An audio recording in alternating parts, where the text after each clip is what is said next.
സർക്കാർ മാറിയെങ്കിലും കാർഷിക മേഖലയിൽ പ്രതിസന്ധി തുടരുകയാണ്. കഴിഞ്ഞ സർക്കാരിന്റെ കാലഘട്ടത്തിലടക്കം സംഭരിച്ച നെല്ലിന് തുക സമയബന്ധിതമായി നൽകുന്നില്ല എന്ന ആക്ഷേപം പ്രധാനമായും ഉന്നയിച്ചിരുന്നു പ്രതിപക്ഷം. അതുകൊണ്ട് തന്നെ പുതിയ സർക്കാർ അധികാരത്തിൽ വരുമ്പോൾ കർഷകർക്ക് എത്രത്തോളം വലിയ പരിഗണനയാണ് നൽകാൻ പോകുന്നത് എന്നത് പ്രധാനപ്പെട്ടതാണ്. ഫെബ്രുവരിയിൽ ആരംഭിച്ച നെല്ല് സംഭരണം പൂർത്തിയായിട്ടുണ്ടെങ്കിലും 736 കോടി രൂപയാണ് സംഭരണ ഇനത്തിൽ സർക്കാർ കർഷകർക്ക് നൽകാനുള്ളത്. പുതിയ ഗവൺമെന്റ് ബാങ്കുകളുമായി PRS വായ്പ ഇടപാടിൽ എഗ്രിമെന്റ് ഒപ്പുവെക്കാത്തതും പ്രതിസന്ധിയുടെ ആഴം വർദ്ധിപ്പിക്കുകയാണ്. ന്യൂസ് ടെൻസ് ഇനി പരിശോധിക്കുന്നത് ഈ വിഷയമാണ്. അതിനു മുമ്പ് ഇതുമായി ബന്ധപ്പെട്ടൊരു റിപ്പോർട്ടിലേക്ക്. ഫെബ്രുവരി മാസത്തിലെ അവസാന വാരം ആരംഭിച്ച നെല്ല് സംഭരണത്തിൽ ഇതുവരെ കർഷകർക്ക് നൽകിയത് 72 കോടി രൂപ മാത്രമാണ്. ബാക്കി 736 കോടിയോളം ബാധ്യതയായി നിലനിൽക്കുന്നു. രണ്ടാം കൃഷി ആരംഭിക്കേണ്ട സമയമായി. മഴക്കാല പ്രവർത്തനങ്ങളും സ്കൂൾ തുറപ്പും എല്ലാം കൂടി സാമ്പത്തികം കണ്ടെത്താനായി നെട്ടോട്ടമോടുകയാണ് കർഷകർ. സംഭരണം പൂർത്തിയാക്കി 48 മണിക്കൂറിനുള്ളിൽ പണം കൈമാറുമെന്ന് കരാറുണ്ടെന്നിരിക്കെയാണ് സർക്കാരിന്റെ മെല്ലെപ്പോക്ക്. കേന്ദ്രവുമായി സംസ്ഥാന ഗവൺമെന്റുകൾ ഒപ്പുവെച്ചിരിക്കുന്ന സംഭരിച്ചു കഴിഞ്ഞാൽ വിതിൻ 48 hours 48 മണിക്കൂറിനുള്ളിൽ കർഷകന്റെ നെല്ലിന്റെ വില നൽകണം. അതിവിടെ നടക്കുന്നില്ല. കഴിഞ്ഞ വർഷങ്ങളിലെല്ലാം PRS ലോണായിട്ട് 5-6 മാസങ്ങൾ കാത്തിരുന്നതിന് ശേഷമാണ് ഞങ്ങൾ ഈ ലോണായിട്ടാണ് മേടിക്കുന്നത്. ഒരാഴ്ചയും കൂടെ കട്ടി കഴിഞ്ഞാൽ സ്കൂൾ ആരംഭിക്കുകയാണ്, മഴ വരാൻ പോവാണ്. ഞങ്ങളുടെ കയ്യിൽ 5 പൈസയില്ല. ഞങ്ങൾ വലിയ ഒരു പ്രതീക്ഷയിലായിരുന്നു.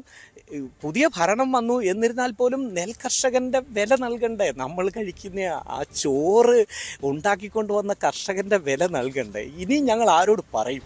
മാർച്ച് മാസത്തോടെ സാമ്പത്തിക വർഷം പൂർത്തിയായതിനാൽ ബാങ്കുകളുമായി പുതിയ കരാറിൽ സർക്കാർ ഏർപ്പെടണം. എന്നാൽ PRS തുകയെ സംബന്ധിച്ച് കാനറ ബാങ്ക് ഉൾപ്പെടെയുള്ള ബാങ്കുകളെ സമീപിക്കുമ്പോൾ സർക്കാർ കരാർ പുതുക്കിയിട്ടില്ലെന്ന മറുപടിയാണ് കർഷകർക്ക് ലഭിക്കുന്നത്. പുതിയ ഭരണ സംവിധാനം വന്നതിനാൽ ഉദ്യോഗസ്ഥരും കൈമലർത്തുകയാണ്. അവരോട് ചോദിക്കുമ്പോൾ അവർ പറയുന്നത് പുതിയ ഗവൺമെന്റ് വന്നിട്ട് എഗ്രിമെന്റ് സൈൻ ചെയ്യണം. മാർച്ച് 31 കൂടി അവരുടെ എഗ്രിമെന്റ് തീർന്നു. പുതിയ ഗവൺമെന്റ് വന്ന് പുതിയ ഫിനാൻഷ്യൽ ഇയറിൽ പുതിയ എഗ്രിമെന്റ് വെച്ചെങ്കിൽ മാത്രമേ അവർക്ക് നൽകാൻ പറ്റൂ. ഇനി ഞങ്ങൾ എവിടെ പോകും? ഉദ്യോഗസ്ഥന്മാരോട് ചോദിക്കുമ്പോൾ അവർ പറയുന്നത് ഗവൺമെന്റ് ആണ് തീരുമാനിക്കേണ്ടത്. ഞങ്ങൾ അവർ പറയുന്നത് കേൾക്കുന്നു എന്നുള്ളത് മാത്രമേ അവർ പറയുന്നുള്ളൂ. പൈസ തരേണ്ടത് ഗവൺമെന്റ് ആണ്. ഗവൺമെന്റ് തന്ന സിവിൽ സപ്ലൈസ് കോർപ്പറേഷൻ അത് സപ്ലൈകോയ്ക്ക് നൽകി. സപ്ലൈകോ അത് ബാങ്കുകൾക്ക് കൊടുത്തു. ബാങ്കുകൾ നിലവിലുള്ള ലോണുകൾ ക്ലോസ് ചെയ്തതിന് ശേഷം ഫ്രഷ് ആയിട്ടുള്ള ലോണുകളായിട്ടാണ് ഞങ്ങൾക്ക് തരുന്നത്. തെരഞ്ഞെടുപ്പ് കാലത്ത് പോലും നെല്ല് സംഭരണം കടുത്ത പ്രതിസന്ധിയിലായിരുന്നു. പാടശേഖരങ്ങളിൽ ദിവസങ്ങളോളം കെട്ടിക്കിടന്ന നെല്ല് വൻ നഷ്ടം സഹിച്ചാണ് കർഷകർ മില്ലുകൾക്ക് നൽകിയത്. പിന്നാലെ പണം കിട്ടാൻ കൂടി വൈകുന്നതോടെ കടക്കണിയിലേക്ക് കൂപ്പുകുത്തുകയാണ് കുട്ടനാട്ടിലെ കർഷകർ. ശരണ്യ സ്നേഹജൻ, ന്യൂസ് 18 ആലപ്പുഴ. ഈ റിപ്പോർട്ട് ആലപ്പുഴയിൽ നിന്ന് ഉള്ളതാണ് എങ്കിലും ഇത് കേരളത്തിലെ മുഴുവൻ നെൽകർഷകരെയും ബാധിക്കുന്ന ഒരു വിഷയം എന്ന നിലയിൽ തന്നെയാണ് ന്യൂസ് ടെൻസ് ഇത് വിശദമായി പരിശോധിക്കുന്നത്. നമ്മൾ തുടർച്ചയായ ഇടവേളകളിൽ ഈ നെൽകർഷകരുടെ ദുരിതങ്ങൾ പ്രേക്ഷകരുമായി പങ്കുവെക്കാറുണ്ട്. അത് കാലാവസ്ഥാ വ്യതിയാനം മൂലമുണ്ടാകുന്ന പ്രതിസന്ധികൾ, പലപ്പോഴും പ്രതികൂലമായ കാലാവസ്ഥയിൽ നെല്ല് വീണു പോവുക എന്ന അവസ്ഥയുണ്ട്. അതായത് വിളവെടുപ്പിൻ്റെ സമയമാകുമ്പോഴേക്കും കാറ്റ് വീശി നെല്ല് ഈ പാടത്തിലേക്ക് വീണു പോകുന്ന സാഹചര്യമുണ്ട്. പലപ്പോഴും വെള്ളം കയറി വലിയ ബുദ്ധിമുട്ടുകൾ ഉണ്ടാകാറുണ്ട്. കീടങ്ങൾ കൂട്ടമായി ആക്രമിക്കുമ്പോഴുണ്ടാകുന്ന ബുദ്ധിമുട്ടുകളുണ്ട്. ഇതിനെല്ലാം തരണം ചെയ്തുകൊണ്ടാണ് നെൽകർഷകർ മുന്നോട്ട് പോകുന്നത്. അപ്പോൾ നമുക്കറിയേണ്ടത് ഈ പുതിയ സർക്കാരെങ്കിലും നെൽകർഷകരുടെ കണ്ണീർ ഒപ്പുമോ എന്നുള്ളതാണ്. അങ്ങനെ കണ്ണീർ ഒപ്പണമെങ്കിൽ തീർച്ചയായും ഈ കുടിശ്ശിക പണം കൊടുത്തു തീർക്കുക എന്നുള്ളത് തന്നെയാണ്. നമുക്കറിയാം കേരളം മറ്റ് സംസ്ഥാനങ്ങളെ അപേക്ഷിച്ച് കാർഷിക മേഖലയിലെ ഉൽപ്പാദന ചെലവ് കൂടിയിട്ടുള്ളൊരു സംസ്ഥാനമാണ്. തീർച്ചയായും കേരളത്തിൽ തന്നെയാണ് നെല്ലിന് ഏറ്റവും കൂടുതൽ വില കർഷകർക്ക് ലഭിക്കുന്നത്. കാരണം അതിനാനുപാതികമായ ഉൽപ്പാദന ചെലവ് കർഷകർക്ക് ഒരു തൊഴിലാളിയെ കൂലിക്ക് നിർത്തിയാൽ ഇന്ത്യയിൽ എവിടെ നൽകുന്നതിനേക്കാൾ കൂടുതൽ തുക കൂലിയായി നൽകേണ്ടതുണ്ട്. വളത്തിന് ഇപ്പോൾ വില കൂടിയിരിക്കുന്ന സാഹചര്യമാണ്. ഇനിയിപ്പോൾ വളത്തിന് വേണ്ടി പണം കണ്ടെത്തേണ്ടതുണ്ട്. അങ്ങനെയുള്ള എല്ലാ പ്രതിസന്ധികളെയും അതിജീവിച്ചുകൊണ്ടാണ് കർഷകർ മുന്നോട്ട് പോകുന്നത്. അവിടെയാണ് ഈ കർഷകരുടെ കാത്തിരിപ്പ് അവസാനിക്കുമോ എന്നത് പ്രധാനപ്പെട്ടതാവുന്നത്. കാരണം ഇതുവരെ 72 കോടി രൂപ മാത്രമാണ് സർക്കാർ നൽകിയിട്ടുള്ളത് എന്നതാണ്. ഇനി നൽകാനുള്ളതോ 736 കോടി രൂപയാണ്. ഇത് കർഷകരുടെ കൈകളിലേക്ക് എത്തിയാൽ മാത്രമാണ് അവർക്ക് സ്വാഭാവികമായും അടുത്ത കൃഷിയിലേക്ക് കടക്കാൻ സാധിക്കുകയുള്ളൂ. അവിടെ കേന്ദ്ര സർക്കാർ 23 രൂപയിലധികം നൽകുന്നുണ്ട്. സംസ്ഥാന സർക്കാർ കൂടി നൽകുന്ന ഒരു തുക ആണ് ഈ കർഷകർക്ക് ലഭിക്കാനുള്ളത്. പക്ഷേ അത് സമയബന്ധിതമായി ലഭിക്കുന്നില്ല എന്ന് പറയുമ്പോൾ ഏതാണ്ട് 1,46,450 കർഷകർക്ക് ഇത്തരത്തിലുള്ള ആനുകൂല്യം ലഭിക്കേണ്ടതുണ്ട്. അപ്പോൾ കാർഷിക മേഖലയിൽ നിന്ന് കർഷകർ പിന്നോക്കം പോകുന്നു എന്ന ആരോപണം നിലനിൽക്കുന്ന ഒരു സമയത്ത് അതിൻ്റെ കാരണം എന്ത് എന്നതിനുള്ള ഉത്തരം കൂടിയാണ് നമ്മൾ ഈ പങ്കുവയ്ക്കുന്ന റിപ്പോർട്ട്. ഒരു വിളവെടുപ്പ് കഴിഞ്ഞ് ഏറ്റവും പെട്ടെന്ന് ആ വിളവിനുള്ള പ്രതിഫലം കർഷകന് ലഭിച്ചാൽ മാത്രമാണ് അടുത്ത കൃഷിയിലേക്ക് കടക്കാൻ സാധിക്കുകയുള്ളൂ. ഇതിപ്പോൾ വിളവെടുപ്പ് കഴിഞ്ഞ് നെല്ല് കമ്പനികൾ, മില്ലുടമകൾ സംഭരിച്ച് ദിവസങ്ങൾക്ക് ശേഷം മാത്രം തുക ലഭിക്കുന്നു എന്നുള്ളതാണ്. ശരണ്യ ചേരുന്നുണ്ട്. ശരണ്യ, കർഷകരുടെ വിഷയം അത് പലപ്പോഴും പ്രതിപക്ഷം ഉന്നയിച്ചിട്ടുള്ളതാണ്. കർഷകർക്ക് നെല്ല് സംഭരിച്ചാൽ ഉടനെ ആ പണം നൽകണം എന്നതാണ് പ്രതിപക്ഷം ആവർത്തിച്ചു കൊണ്ടിരുന്നത്. ഇപ്പോഴിതാ UDF സർക്കാർ അധികാരത്തിലേറിയിട്ടുണ്ട്.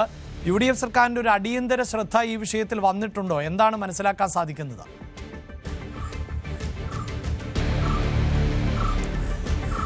പുതിയ സർക്കാർ അധികാരത്തിലേറിയ ശേഷം അടിയന്തരമായി ചെയ്യേണ്ട കാര്യമെന്ന് പറയുന്നത് ബാങ്കുകളുമായുള്ള ഈ PRSന്റെ എഗ്രിമെന്റുകൾ സൈൻ ചെയ്യുക എന്നുള്ളതാണ്. കാരണം ഈ എഗ്രിമെന്റ് സൈൻ ചെയ്താൽ മാത്രമേ അതിന്റെ പ്രോസസ്സിങ്ങിലൂടെ കർഷകർക്ക് ഇത് വായ്പയായാണ്, അതായത് അവർ ഉൽപ്പാദിപ്പിച്ച് നൽകുന്ന നെല്ലിന്റെ തുക അവർക്ക് വായ്പയായാണ് സർക്കാർ നൽകുന്നത്. പിന്നീട് സർക്കാർ ഈ തുക ബാങ്കുകളിലേക്ക് അടയ്ക്കുകയാണ് ചെയ്യുന്നത്. അത്തരത്തിൽ ബാങ്കുകളുമായി, കാനറ ബാങ്ക് ഉൾപ്പെടെയുള്ള ബാങ്കുകളുമായി ഇത്തരത്തിൽ കരാർ ഒപ്പിട്ടിട്ടില്ല എന്നുള്ള വിവരമാണ് കർഷകർ നമ്മളോട് പങ്കുവെക്കുന്നത്. മാർച്ചോടുകൂടി സാമ്പത്തിക വർഷം കഴിഞ്ഞിരിക്കുന്നു. അതുകൊണ്ട് തന്നെ ഇനി ഉള്ള പുതിയ സാമ്പത്തിക വർഷത്തിലേക്കുള്ള കരാർ ഒപ്പിട്ടാൽ മാത്രമേ അതുമായി മുന്നോട്ട് പോകാൻ കഴിയുള്ളൂ. ഇതിനു മുൻപ് 18ഓളം ബാങ്കുകൾ സർക്കാരുമായി കരാറിൽ ഏർപ്പെട്ടിരുന്നു. എന്നാൽ കൃത്യസമയത്ത് തുക തിരിച്ചടക്കാത്തത് അടക്കമുള്ള പ്രശ്നങ്ങൾ മൂലം ഇപ്പോൾ 1-2 ബാങ്കുകൾ മാത്രമാണ് അത്തരത്തിൽ സർക്കാരുമായി ഈ ഉള്ള ഉടമ്പടി തുടർന്നു പോകുന്നത്. അതുകൊണ്ട് തന്നെ ഈ പൈസ കിട്ടുക എന്നുള്ളത് വളരെ ഒരു വലിയ പ്രതിസന്ധിയായി കർഷകർക്ക് മുന്നിലേക്ക് നിൽക്കുന്നു. ഫെബ്രുവരി 2ാം വാരമാണ് കർഷകരുടെ നെല്ല് സംഭരണം ആരംഭിച്ചിട്ടുള്ളത്. നെല്ല് സംഭരിച്ചു കഴിഞ്ഞാൽ 48 മണിക്കൂറിനുള്ളിൽ പണം നൽകും എന്നാണ് സർക്കാർ നൽകിയിട്ടുള്ള ഉറപ്പ്. എന്നാൽ 48 മണിക്കൂർ പോയിട്ട് ഫെബ്രുവരി കഴിഞ്ഞ് ഇപ്പോൾ ഇത്രയും നാളുകൾ പിന്നിടുന്നു. ഇതുവരെ കർഷകർക്ക് ആ തുക നൽകിയിട്ടില്ല എന്നുള്ളതാണ്. 732 കോടി രൂപയോളമാണ് കർഷകർക്ക് നൽകാനുള്ളത്. അതിൽ 736 കോടി രൂപയാണ് കർഷകർക്ക് നൽകാനുള്ളത്. അതിൽ 72 കോടി മാത്രമാണ് കൊടുത്തിട്ടുള്ളത്. ബാക്കിയുള്ള തുക മുഴുവൻ കർഷകർക്ക് ലഭിക്കാനിരിക്കുന്നു എന്നുള്ളതാണ് ഇതിൽ ശ്രദ്ധേയമായ കാര്യം. അടുത്ത കൃഷി തുടങ്ങേണ്ട സമയമായി. മഴക്കാല പ്രതിരോധ പ്രവർത്തനങ്ങളിലേക്ക് അവർക്ക് എത്തേണ്ട സമയമുണ്ട്. അതോടൊപ്പം തന്നെ ഈ സ്കൂൾ തുറക്കൽ അടക്കമുള്ള സാധാരണ എല്ലാവർക്കും ചിലവ് വരുന്ന ആ സമയം കൂടി കർഷകരുടെ മുന്നിലേക്ക് കടന്നു വരികയാണ്. അതോടെ വലിയ പ്രതിസന്ധിയാണെന്ന് അവർ പറയുന്നു. നമുക്ക് ഇപ്പോഴത്തെ ഒരു കാർഷിക മേഖല പരിശോധിച്ചാൽ അറിയാൻ കഴിയും. പലരും പലിശയ്ക്കുമൊക്കെ പണം എടുത്തിട്ടാണ് ഇത്തരത്തിൽ കൃഷി ഇറക്കുന്നത്. അപ്പോൾ ആ തുക കൃത്യമായി കിട്ടുമെന്നുള്ള ഒരു പ്രതീക്ഷയിന്മേലാണ് കർഷകർ അത്തരമൊരു നീക്കത്തിലേക്ക് പോകുന്നത്. ഇത് വൈകും തോറും ഈ പലിശ ഉൾപ്പെടെയുള്ള വർദ്ധിക്കുകയും അത് കൂടുതലായി അടക്കേണ്ടി വരികയും ഈ ലാഭമായി കർഷകന് കിട്ടുന്നത് ആ തുകയിലേക്ക് പോവുകയും ചെയ്യുന്നു. അതുകൊണ്ട് തന്നെ കാർഷിക മേഖലയിൽ പിടിച്ചു നിൽക്കുക എന്നുള്ളത് ഒരു കാരണവശാലും പറ്റാത്തൊരു സാഹചര്യത്തിലേക്ക് കർഷകർ എത്തി നിൽക്കുന്നു എന്നുള്ളതാണ് നമുക്ക് പറയാനുള്ളത്. വരും ദിവസങ്ങളിലുമൊക്കെ നമുക്ക് അതുമായി ബന്ധപ്പെട്ട് കൂടുതൽ വിവരങ്ങൾ നൽകാനാകും. കാർഷിക മേഖല ഉപേക്ഷിച്ച് കർഷകർ ഓരോ ദിവസവും പോകുന്നു. കാരണം കേരളത്തിൽ നമുക്ക് ശരിക്കും അന്നം തരുന്നവർ അവരാണ് എന്ന് തന്നെ പറയാം. അവർ നൽകുന്ന അവരുടെ അധ്വാനത്തിന്റെ, അവർ എടുക്കുന്ന സ്ട്രഗിളിന്റെ ഭാഗമായാണ് കേരളത്തിലെ ആളുകൾ ഭക്ഷണം കഴിക്കുന്നത്. അത്തരത്തിൽ ഏറ്റവും ബഹുമാനത്തോടെ കരുതേണ്ട ഒരു വിഭാഗമാണ് കർഷകർ. പക്ഷേ അവര് ഒരു കാലത്തും പരിഗണിക്കപ്പെടുന്നില്ല എന്നുള്ളത്. കഴിഞ്ഞ ഇലക്ഷൻ സമയത്ത് പോലും നെല്ല് സംഭരണത്തിന്റെ കീഴിൽ കണ്ണീരോടെ നിൽക്കുന്ന കർഷകരെ നമ്മൾ കണ്ടിരുന്നു. കാരണം നെല്ല് സംഭരിക്കാതെ പാടശേഖരങ്ങൾ കെട്ടിക്കിടക്കുകയും ദിവസങ്ങൾ കഴിയുന്തോറെ മഴക്കാലം അടക്കമുള്ള പ്രശ്നങ്ങൾ വരുമ്പോൾ സ്വാഭാവികമായും കർഷകർ പ്രതിസന്ധിയിലാവുകയും സ്വകാര്യ മില്ലുകൾ ചോദിക്കുന്ന കിഴിവിന് ഗതികെട്ടായി നെല്ല് വിൽക്കേണ്ടി വരുന്ന ഒരു അവസ്ഥ ഉണ്ടാവുകയും ചെയ്തിരുന്നു. അത്തരമൊരു സാഹചര്യങ്ങളിലൊക്കെ വലിയ കിഴിവൊക്കെ സമ്മതിച്ചാണ് കർഷകർക്ക് ഈ നെല്ല് മില്ലുകൾക്ക് കൊടുക്കേണ്ടി വന്നിട്ടുള്ളത്. എന്നിട്ടും അതിന്റെ പണം കിട്ടുന്നില്ല എന്ന് പറയുന്നാൽ ഇനി പിടിച്ചു നിൽക്കാനാവില്ല എന്നുള്ളതാണ്. സർക്കാരിന്റെ ശ്രദ്ധയിലേക്ക് പുതിയ സർക്കാർ മാറി വന്നിരിക്കുന്നു. സർക്കാരിന്റെ ശ്രദ്ധയിലേക്കാണ് ഈ വിഷയം കൊണ്ടുവരുന്നത്. കാർഷിക മേഖലയിലെ ആ പ്രതിസന്ധി ഇപ്പോഴും തുടരുകയാണ്. 732 കോടിയോളം സംസ്ഥാനത്തെ വിവിധ കർഷകർക്കായി നൽകാനുണ്ട് എന്നുള്ളതാണ്.